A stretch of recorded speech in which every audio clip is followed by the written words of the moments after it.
Thanks, Don. And thanks, Don, for twisting my arm. Very short notice. You're in my boat. Actually,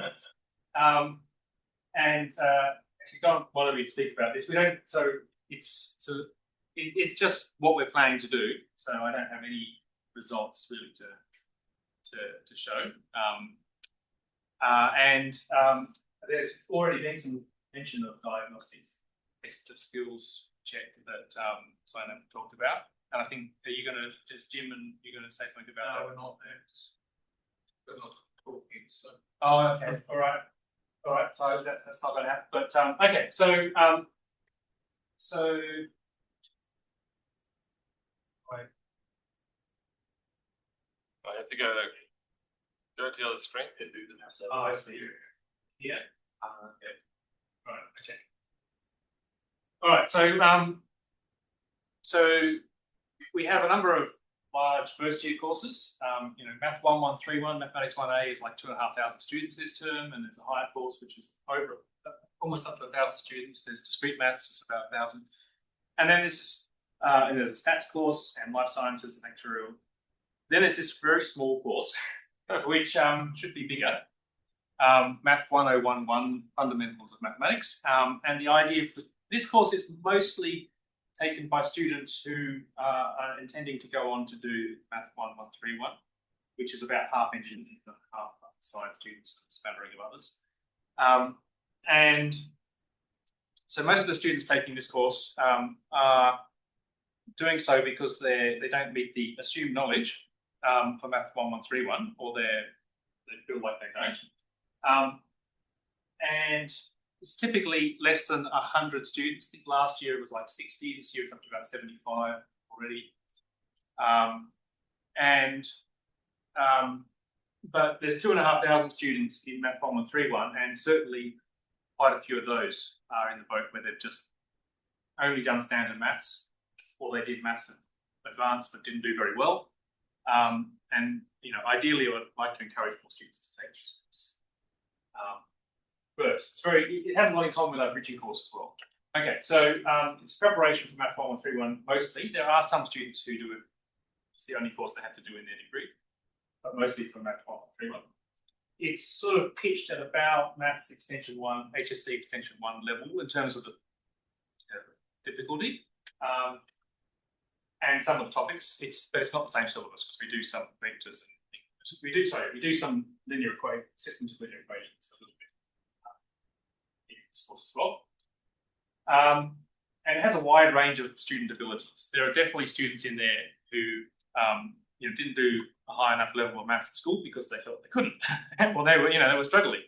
And there are others who didn't do a high enough level of maths at school because their interests lie elsewhere. They were, busy doing something else, and they weren't expecting to need this. And certainly has a good amount of weak students, and definitely students who are anxious about maths. Okay, so part of the idea of what I'm going to explain is we're changing things, and hopefully this would encourage more Math 1131 students, or students who would normally enroll in Math 1131 to take this course first, because I'll go to the next slide. Because we're going to be changing the assessment structure. So the assessment structure was this, and it's going to be changing to just a sort of pass-fail only. So last year, and we haven't really changed a lot, but last year it was 10% on weekly online exercises with Numbas, 30% in 2 lots of 15 for some lab tests where the students go to the lab and show that they can solve problems that we've given them in advance. So we give them the problems to practice, and then they go and solve them. So the idea of that is we expect them to get a very high mark, and the task is really to learn how to solve those particular problems. So of course, this might mean that they learn how to just solve those problems, and you get another similar one they couldn't. But we get them to focus on those problems. That was 30%. 10% is a written assignment. I'm really keen on students actually writing mathematics well, with the aim not to show they're working, but their aim to communicate to someone. So that's what the assignment is about. The written assignments, like the other first year assignments, it's really focused on mathematical communication. And then there's a final exam, which was multiple choice essentially, but also on Numbas. It's a strange history there. We had a multiple choice paper exam, and we were planning to change it over to Numbas, but we could have done a lot more. But then it was only, getting too late in the term. Oh well, we'll just translate it as it is. Anyway, that's worth 50%. And to pass the course, you just need 50% overall. So of course, when you say you just need 50% overall, students who are getting 51% have not got 50%. Have not uniformly got 51% in each of the topics, right? So they definitely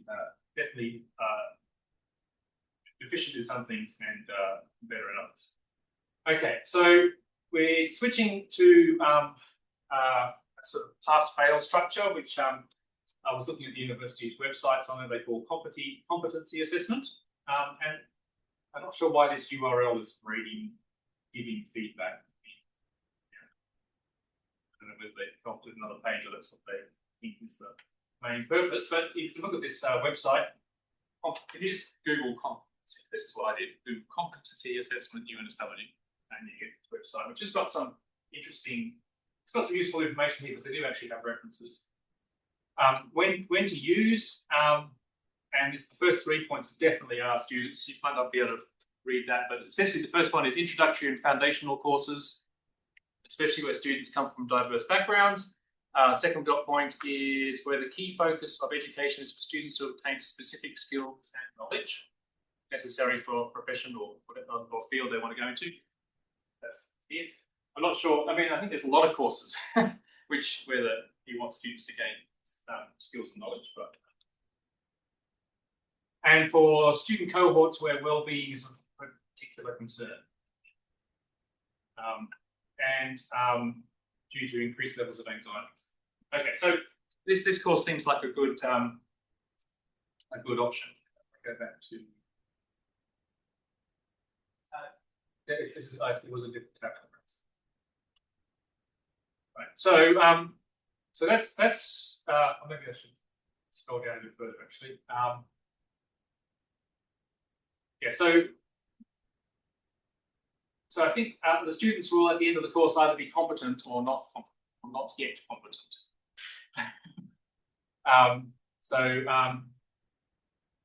And benefits for students. Raised academic standards. So this actually, this is sort of obvious in the sense that if you're not just saying it's 50% on average, but we're going to be saying you have to pass all of these different things. That's one way in which you sort of raise the standards, because you definitely raised the ones that were less than 50. But in fact, we intend to set the standard to be even higher than 50. And essentially using the same roughly the same materials as before. We'll be adjusting some things, but not redesigning everything from scratch. Because the course was already set up to be a bit like a sort of, with this structure in mind, except without burdens. Okay, higher quality student participation, focus on intrinsic motivation. Okay, so one problem this course used to have was that it was taken by a lot of students who had done HSC Mathematics Extension 2 because they wanted to get into medicine and they hadn't been accepted to medicine, but they could do an internal program transfer if their WAM was super high. So we had, this was a while ago now, we had quite a few students in the course, and they would dominate the course and the tutes, and they would just be there trying to magnitude it to help them with the hardest possible problem. So we actually stopped enrolment to the course by anything other than consent, and students had emails to tell us why they want to do the course. But this produces a sort of friction in the enrolment, and students who might be benefit from the course don't. The other thing is, because it's going to be just pass-fail only, so that completely wipes out the students who are trying to get 100%. They're no longer going to be interested in taking this course. But it also, of course, the main reason is that students at the other sort of end of of the sort of mark scale would be worried that taking this course is going to just be another bad mark on their transcript. So it sort of it should remove a lot of there are studies that have shown that it tends to remove a bit of the stress for the student, right? So, and really the purpose of this course is just to give the students some skills and knowledge, right? So anyway, so improve psychological well-being from anxiety such as perfectionism. So it definitely, I think, benefits the students. Maybe there's reduced time spent justifying and moderating marks. So we'll see. Improved course evaluations, I hope so, etc. So anyway, there's quite a bit of information here about why you might do that. Hopefully, it does change the mindset of the students a bit or a lot, etc. Okay, so maybe I'll go back to actually. What are we going to do? Essentially, I did think about this quite a lot, and partly because I thought actually it was already in a reasonable structure to do this with, but also because time is short. We're essentially keeping the same themes mostly in the course. And what were the weekly exercises? You're going to have to get 80% in 6 out of 9 weeks. I'll say a little bit more about that in a moment. You have to get 65% in each of the lab tests, which is not that hard because we give the students the questions in advance. And I have looked at these lab tests in the past, like for all the past years, and this is something we expect. Students who are going to pass should definitely be able to get this 65%. Right? It's going to still be a written assignment. Because everything's just pass fail, you don't give it a mark. You just say this is the first time they hand it in, you'll say this is satisfactory or not with some feedback. If it's not satisfactory, then the feedback should be addressed by the student, hand it back in again. I think at the moment we'll say 1 resubmission is allowed, but given this will be a hurdle, I don't know how much we will stick to that. We'll see. And then the final exam is going to be a diagnostic test. So I'll just say one thing about each of these things is a hurdle, right? So I don't want the students to fail the course because they missed the deadline on 4 of the weeks of the weekly online things, which used to only be worth 10%. So we'll have to come up with some creative way. Like I think we were planning to do something like if you get 80% by the original deadlines of 6 of them, that's passing the hurdle. If you don't, then you have to do them all a bit later or something like that. Something that is just going to encourage the students to actually, because the purpose of the weekly exercises is they work steadily. So somehow we have to incentivize them to work steadily. The lab tests will definitely, we'll have to give second chance for students who don't pass. How many chances we'll give? I would like to only give 1. But they probably have to give 2. 2 extra chances. Hopefully small numbers, but I think one thing that's going to be important here is communication to the students, like really hounding them to practice. You've got the questions now. I noticed you haven't, your practice attempt isn't good enough for a pass yet. Don't forget the test is next week. There's some sort of strategic encouragement to be prepared. But the final exam is the big one because this is one we're actually changing in a significant way. And passing the course is going to mean not this 50%, but actually achieving all of these things.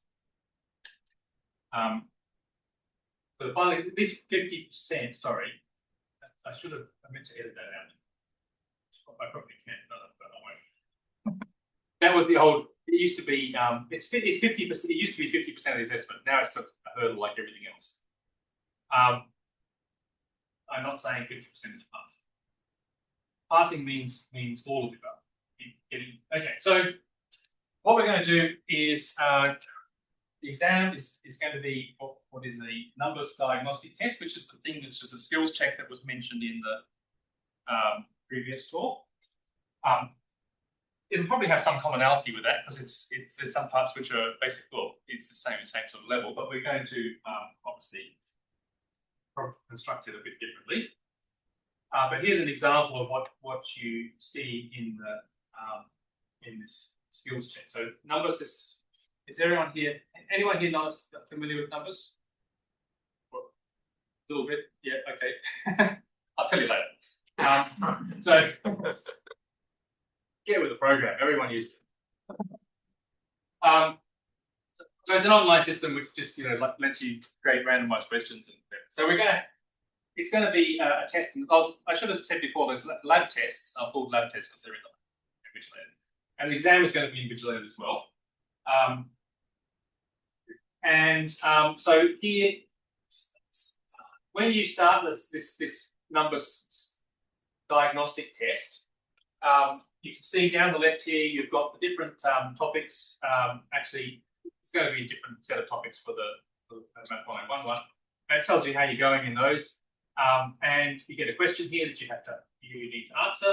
And when you answer that question, there's other people here who know more about this than I do. If you get it right, then you get that question right, but you also get other questions that are sort of prerequisite knowledge for that question deemed right also. Okay, so when you get this one right, you might get more than, it's not just going to increase one of these, maybe it's going to increase possibly several of these topics. And if you get that right, you've set up, it tells the system you know how to do these other things. If you get it wrong, it tells the system you don't know how to do those other things. And then you sort of move on through the set of questions and slowly deciding which things you know and which things you don't know, without having to necessarily go through all of the questions. Over on the right here is sort of what the student will see at the end, and you can see that for each of these topics they get a score. And essentially what we're going to do is say you have to have a certain score in each of these topics to pass the course. And then if there's some topics where you don't have the necessary score, you'll have to come back another day and do a test on just those. Okay, so the idea here is that this, maybe I'll go on to explain a little bit more about this on this bigger version of that. So this is all built on top of a graph. This is graph theory, right? And this is a knowledge map. This is all the topics in the course and how they're related. And this is a directed graph represented here. The direction is down the page or up the page. I'm not sure which. But for instance, if you I can't read this, but suppose you got you were given this question and you got it right, then that means you must know how to do these ones, or whichever, I don't know which way around this graph is, Joshua. But the other one, it's going down, so the easier skills are at the top. Oh, okay, easier skills at the top, right? So if you were to answer this question correctly, then it says, okay, you could have answered those ones, and the student doesn't get asked them. So that's where the efficiency comes from, right? So you can probe the student's knowledge of all the topics without asking them. Typically in an exam you have sort of some easy questions first, and you sort of build up in difficulty. Here you can sort of plonk in the middle and say, well, this student knows. I didn't need to ask them easy questions because they could do this one, and so on. Conversely, if they get that wrong, then the questions below you mark wrong. That's right. So they won't be asked the hard questions. They won't be asked the harder questions if they couldn't do the easy ones. If it's for proficiency, isn't it the questions that they need to know? Right. So so you can see one point is there's definitely different disconnected parts, and yeah, I don't know. I mean, if you can answer a question which you needed to factor a quadratic to solve it, then why ask them to factor a quadratic as well? But if they can't, and then they get asked an easy question, but still says they're not proficient, doesn't it? Right. Well, so okay. So yes. Yeah. So it's a colouring problem. You want to colour the graph you want to colour each node black for I don't know how to do this and white for I know how to do this, basically. But if they don't know the thing that they need to know, why are you going back and asking them easier things? They're not going to pass anything. Well, you still need to get through you still need to check the entire tree. So I mean, there's a question about how you're going to sample the nodes on this tree. May not have 100%. Yeah. Or expect them to have 100% in Okay. every category. Alright. To be proficient. And if you're giving them a second chance, they need the information about what exactly That's right. it is they Yeah. need. So I don't know exactly how we'll get. I mean, certainly this gives them some information, but not a lot. But the plan is, I mean, you can download from Numbas a big file that contains everything that happened in that test, and so the plan is. Let's find somebody who loves coding. Someone who loves coding, like Joshua, and see, maybe Don. Maybe I'll have a go to with Copilot.